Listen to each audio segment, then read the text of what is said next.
అమ్మా భవానీ లోకాల నేలే ఓంకార రూపమమ్మా, తల్లి నీ మహిమల్ని చూపవమ్మా.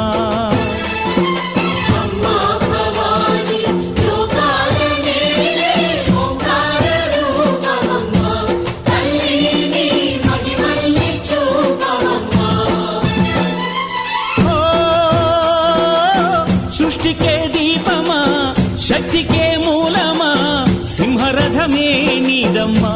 అమ్మ దుర్గమ్మ భక్తులను దీవించుమా.